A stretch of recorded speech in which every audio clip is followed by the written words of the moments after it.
Hi friend, today I would like to share with you about topic of inflation. What is inflation in economy? A more exact definition, inflation is a situation of sustained increase in the general price level in an economy. Inflation means an increase in the cost of living and the price of goods or service price.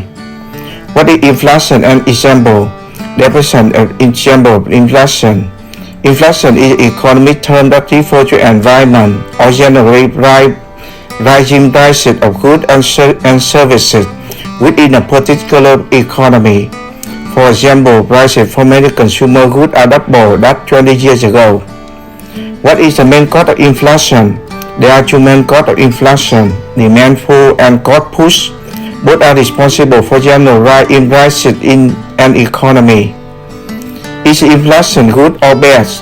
When inflation is too high, of course, it's not good for economy or individual. Inflation will always reduce the value of money unless interest rates are higher than inflation. And the higher inflation gets, the less chance there that savers will see any real return on their money. How do we control inflation? Monetary policy setting interest rates. High interest rates reduce demand, leading to low economic growth and low inflation. Control money supply. Monetarists argue there is a close link between the money supply and inflation.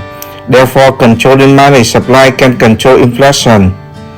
How do we prevent inflation? Policy to reduce inflation. Number 1, monetary policy, high interest rates. Number 2, tight fiscal policy.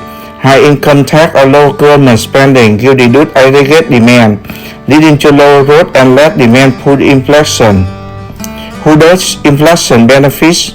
Inflation can benefit either the lender or borrower, depend on the circumstances. If wages increase with inflation, and if the borrower already owe money before inflation occurs, the inflation benefits the borrower. How inflation is measured? It is measured at the rate change of those prices.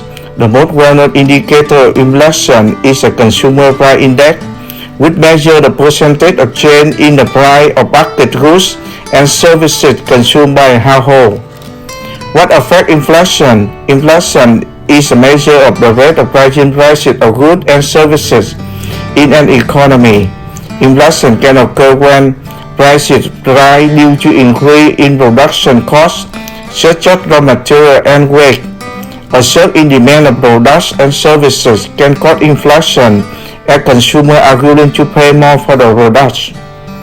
What is the good about inflation? When inflation is good, when the economy is not running at capacity, meaning there are unused labor or resources, inflation theoretically helps in reproduction. More dollars translate to more spending, which equates to more aggregate demand. More demand in return triggers more product to meet the demand. Why do we need inflation in our economy? Inflation is also more an output than an input. Economists want economy growth because eventually those should cause wages to rise. And if wages rise, we should experience some inflation.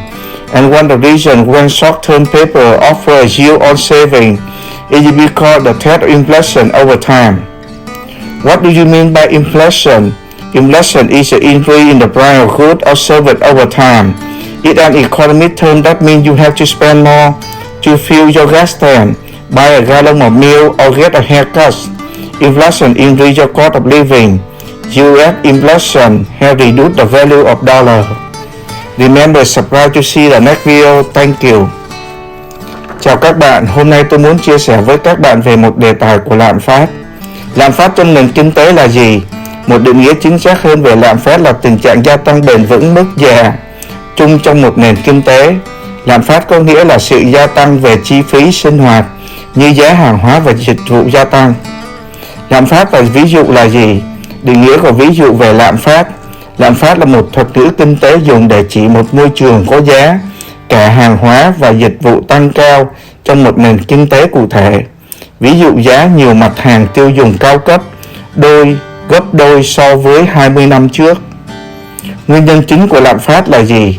Có hai nguyên nhân chính của lạm phát: kéo cầu và đẩy chi phí. Cả hai đều chịu trách nhiệm cho sự tăng giá chung trong một nền kinh tế. Lạm phát là tốt hay xấu?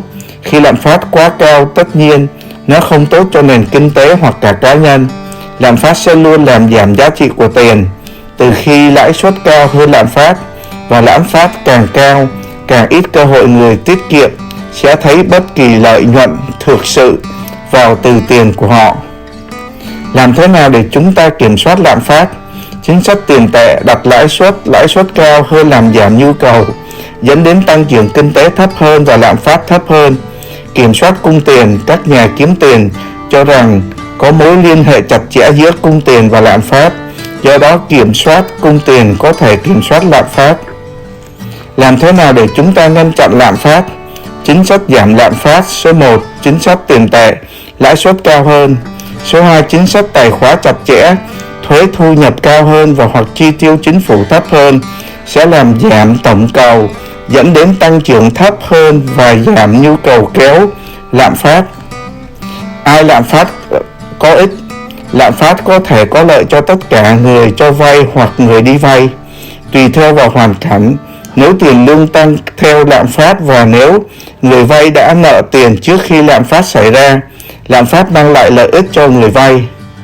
Lạm phát có được đo lường như thế nào? Nó được đo lường tỷ lệ thay đổi của những giá đó. Chỉ số lạm phát nổi tiếng nhất là chỉ số giá tiêu dùng, đo lường tỷ lệ phần trăm thay đổi trong giá của một giỏ hàng hóa và dịch vụ được tiêu thụ bởi các hộ gia đình. Điều gì ảnh hưởng đến lạm phát? Lạm phát là thước đo tốc độ tăng giá hàng hóa và dịch vụ trong một nền kinh tế. Lạm phát có thể xảy ra khi giá tăng do chi phí sản xuất tăng, chẳng hạn như nguyên liệu thô và tiền lương. Sự gia tăng nhu cầu về sản phẩm và dịch vụ có thể gây ra lạm phát vì người tiêu dùng sẵn sàng trả nhiều tiền hơn cho sản phẩm. Điều gì là tốt về lạm phát? Khi lạm phát là tốt thì khi nền kinh tế không hoạt động, có nghĩa là không có lao động hoặc tài nguyên chưa sử dụng. Về mặt lý thuyết, lạm phát sẽ giúp tăng sản lượng. Nhiều đô la chuyển sang chi tiêu nhiều hơn, tương đương với nhu cầu tổng hợp nhiều hơn, đến lượt nhiều nhu cầu hơn, kích hoạt sản xuất nhiều hơn để đáp ứng cho nhu cầu đó. Tại sao chúng ta cần lạm phát trong nền kinh tế của chúng ta? Lạm phát cũng là một đầu ra nhiều hơn là một đầu vào. Các nhà kinh tế muốn tăng trưởng kinh tế vì cuối cùng tăng trưởng sẽ khiến tiền lương tăng, và nếu tiền lương tăng, chúng ta nên trải qua một số lạm phát. Và một trong những lý do thậm chí ngắn hạn dễ mời một suất tiền gửi tiết kiệm của bạn là vì các mối đe dọa của lạm phát theo thời gian. Bạn có ý nghĩ gì bởi lạm phát? Lạm phát là sự tăng giá của hàng hóa và dịch vụ theo thời gian. Đó là một thuật ngữ kinh tế có nghĩa là bạn phải chi nhiều hơn để đổ đầy bình xăng, mua một gallon sữa hoặc cắt tóc. Lạm phát làm tăng chi phí sinh hoạt của bạn. Lạm phát của Mỹ đã làm giảm giá trị của đồng đô la. Nhớ subscribe để xem video kế tiếp. Cảm ơn.